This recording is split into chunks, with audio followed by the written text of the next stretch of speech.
O fundo imobiliário VILG11, muito conhecido como VILG11, nos últimos 6 meses já acumulou uma queda de mais de 20%. O que será que aconteceu com o fundo imobiliário para ele cair tanto? Será que o VILG11 é uma oportunidade ou se é uma cilada? É hora de comprar ou é hora de vender as cotas do VILG11? Neste vídeo eu vou esclarecer a todas essas perguntas. E bem, se você é novo por aqui e gosta desse tipo de conteúdo, já o convido, se inscreva aqui no canal e ative o sininho para você não perder mais nenhum vídeo como esse. Quem me acompanha já sabe, não gosto de enrolar, então vamos lá, direto ao ponto. Vou fazer uma análise completa e atualizada do fundo imobiliário.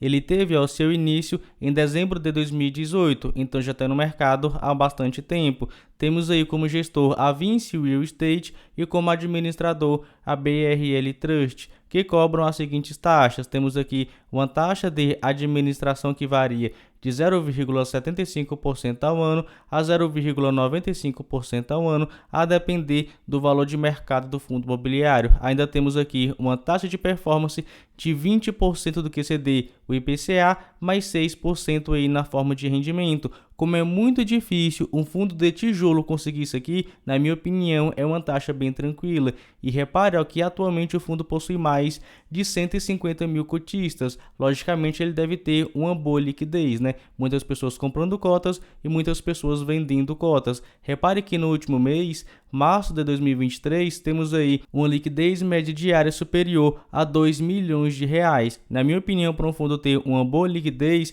é de 1 milhão de reais diário para cima. E veja que no decorrer do tempo o fundo vem tranquilamente superando 1 milhão por dia. Temos aí um ponto super positivo. Se você quiser comprar ou vender cotas do fundo, você pode fazer isso de forma extremamente rápida. Outro ponto que eu sempre gosto de levantar aqui é comparar a rentabilidade do fundo imobiliário versus a rentabilidade do IFIX. Para quem não sabe o que é o IFIX, é o índice de fundos imobiliários e, na minha opinião, para um fundo ser bom, ele tem que ao menos superar esse índice. E veja que praticamente desde o início do fundo, ele vem tranquilamente superando o IFIX.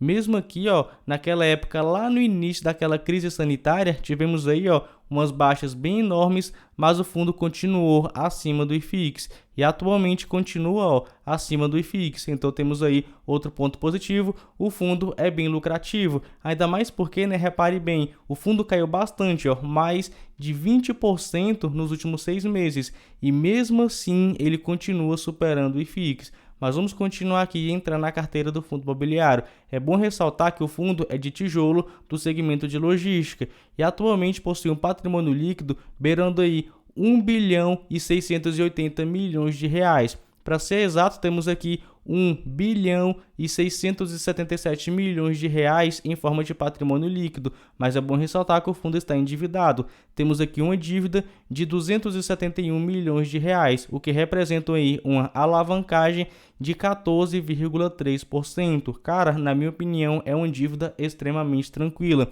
Para essa dívida aqui ser considerada alta, a menos por mim, esse percentual aqui, devia ser superior a 20%, porque na minha opinião, até 20% é uma dívida bem tranquila. Temos aqui então 14,3%, realmente é uma dívida bem tranquila. Quanto às amortizações, também estão aqui na tela para você ver, na minha opinião também são bem tranquilas, mas é importante ressaltar que o fundo vai ficar um pouco apertado, ao menos até 2031. Depois temos aí um fôlego a mais e no médio e longo prazo o fundo deve desapertar e deve aí também aumentar os seus dividendos. Mas vamos continuar aqui porque a gente ainda tem muita coisa para ver. Repare no portfólio do fundo imobiliário, ele possui 16 bons imóveis distribuídos em 7 estados no país, o que totaliza mais de 600 mil metros quadrados de área bruta locável própria. Isso aqui é muito importante. Cara, e olha isso aqui, ele possui mais de 60 locatários. É uma boa diversificação de imóveis, é uma boa diversificação regional e também uma boa diversificação de inquilinos. Temos aqui os inquilinos mais relevantes. Temos aí a Tok Stock, com participação na receita de 14%. Temos aqui Magazine Luiza, com 8% na receita. Temos aqui a Ambev, temos a Privalha, temos a Boticário e várias outras empresas. Vamos continuar aqui. Em relação aos contratos, 80% são típicos e 20% são atípicos. Na minha opinião, isso aqui é bem tranquilo, porque o fundo possui bons imóveis. Seus inquilinos atuam em diferentes segmentos, sendo 33% e-commerce, 28% transporte e logística e 11% alimentos e bebidas. O restante também distribuído aí, conforme você está vendo na tela. Já a localização desses imóveis, temos aqui 32% em Minas Gerais, 21% São Paulo, 20% Espírito Santo, 9% Rio Grande do Sul, 8% Pará, 5% Pernambuco e 5% Rio de Janeiro. Para te mostrar que ele possui sim uma boa diversificação regional. Já quanto aos contratos, temos aí uma média de aproximadamente 4 anos. Temos aqui 11,2% vencendo em 2023, 15,2% vencendo em 2024, 5,5% vencendo em 2025, ou seja, mais de 68% vão vencer de 2026 em diante, sendo os indexadores 70% IPCA, que é o índice oficial de inflação aqui no Brasil, e 30% IGPM, muito conhecido por ser o índice de inflação do aluguel. Passado essas informações gerais e atualizadas do fundo imobiliário, vou começar a mostrar o porquê que, na minha opinião, ele caiu bastante, para a gente ver se é sim uma oportunidade ou se o fundo é uma cilada. Começo mostrando alguns destaques. Temos aqui a purga da mora da Tok Stock, porque ela ficou lá no mês de fevereiro sem pagar o aluguel. O fundo foi lá, a gestão do fundo foi lá, ajuizou uma ação de despejo e a companhia foi e pagou aí o fundo imobiliário e vem tranquilamente sendo adimplente. Uma renovação de contrato do CD Creme Pouso Alegre. Temos aqui que o contrato se encerraria em julho de 2023, mas a companhia renovou por mais 66 meses, ou seja, vai vencer em dezembro de 2028. Temos aqui, conforme acabei de falar, que 68% da receita vão vencer somente de 2026 em diante. Então é muito tempo para o fundo ficar recebendo o aluguel aí dos seus inquilinos. Outros dados aqui bem recentes, temos aqui as obras no Castelo 57 Business Park, localizado em São Roque, São Paulo. O fundo possui participação de 80% e a previsão de entrega do ativo é para o segundo trimestre de 2023. Então a expectativa é que até final de junho, no comecinho ali de julho, temos aí mais um ativo para o fundo imobiliário. Vou subindo aqui, olha só, um acordo para a venda de 100% do CD Cachoeirinha. Vou subindo aqui porque tem mais, isso aqui eu vou falar daqui a pouco. Olha, novo contrato de locação do Fernão Dias Business Park. Vamos lá, temos aqui uma locação para o módulo 2, Galpão 1, que representa pouco mais de 5.000 metros quadrados. O novo contrato tem duração de 48 meses, com vencimento em março de 2027. E um ponto que muitas pessoas já sabiam, mas está aqui também, recebimento de valores pendentes da L'Oréal referentes à desocupação do Caxias Park em outubro de 2022. Olha só, no mês de março, o fundo recebeu por parte da L'Oréal, ex-inquilino do ativo Caxias Park, valores que se encontravam pendentes desde o evento da desocupação do ativo, que ocorreu em outubro de 2022. A quantia de pouco mais de R$2 milhões, que corresponde a 14 centavos por cota, é referente às obrigações geradas por obras de desocupação não realizadas pelo inquilino. E esse aqui é um dos motivos, acredito eu, que as cotações do fundo estejam caindo tanto, porque veja, em outubro a taxa média de ocupação do fundo era de 99,9%, ou seja, praticamente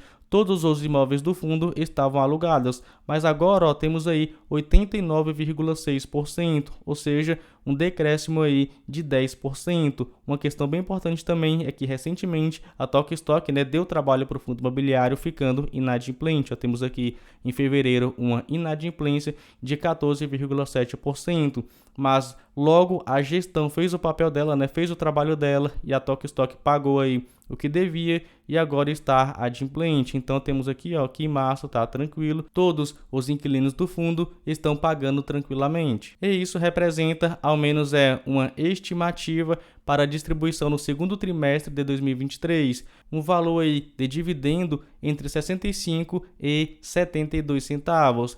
E como o fundo atualmente está sendo negociado a R$ 87,60, temos aí um dividend yield na média de 9,48%. Vou fazer uns cálculos aqui só para você ver, ó.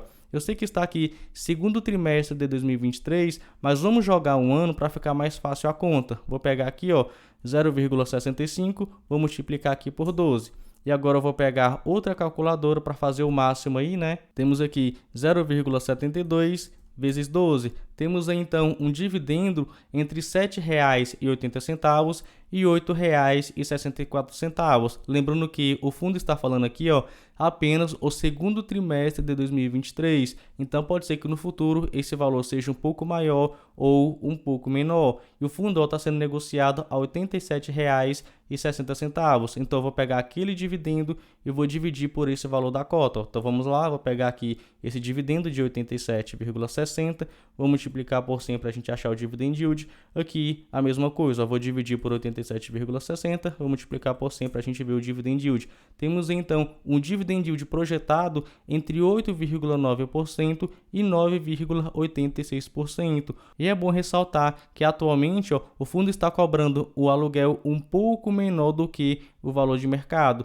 Já quanto ao desconto das cotas do VILG11, temos aqui, ó, R$ 87,60 valor por cota atualmente, mas ele tem o valor patrimonial por cota de R$ 111,86, ou seja, um desconto de aproximadamente 22%. E após tudo isso, vou compilar aqui para você os pontos positivos e os pontos negativos do VILG11 para a gente ver se ele é uma oportunidade, se é hora de comprar ou se é hora de vender. Como sempre, vou começar pelos pontos positivos, mas não se esqueça, se você está gostando do vídeo, dá o seu like aí, porque isso ajuda bastante o canal. Vamos lá, primeiro ponto positivo, ele possui uma boa liquidez, afinal ele tem mais de 150 mil cotistas, então se você quiser comprar e vender cotas do fundo, você pode fazer isso de forma extremamente rápida. Outro ponto positivo é que ele vem tranquilamente superando o IFIX, mesmo o valor da cotação nos últimos 6 meses ter caído aí mais de 20%. Outro ponto positivo é que esse fundo aqui é o velho multi,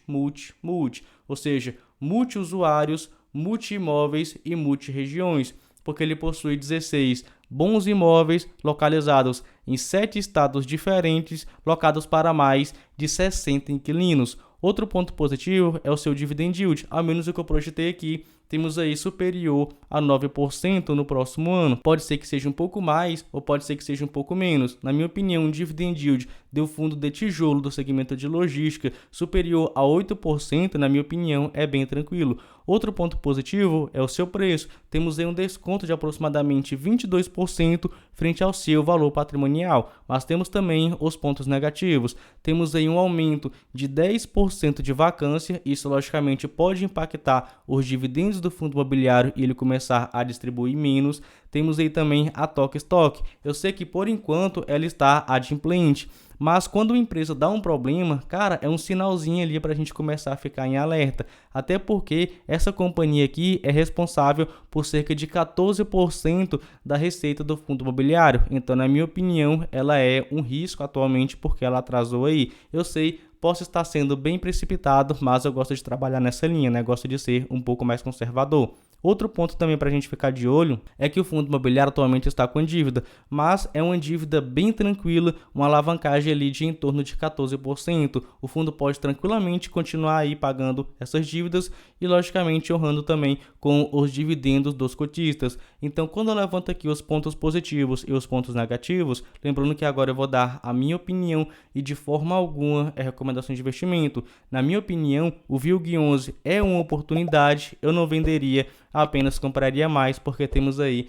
uma excelente oportunidade no curto prazo, porque o fundo, né, ele possui bons imóveis, na minha opinião, ele vem sendo bem gerido e está bem descontado, pagando um bom dividendo, ainda mais para um fundo de logística do segmento de tijolo. Se você quiser saber mais a respeito de outro fundo imobiliário que esteja valendo a pena, eu vou deixar um cardzinho bem aqui, então nos vemos lá.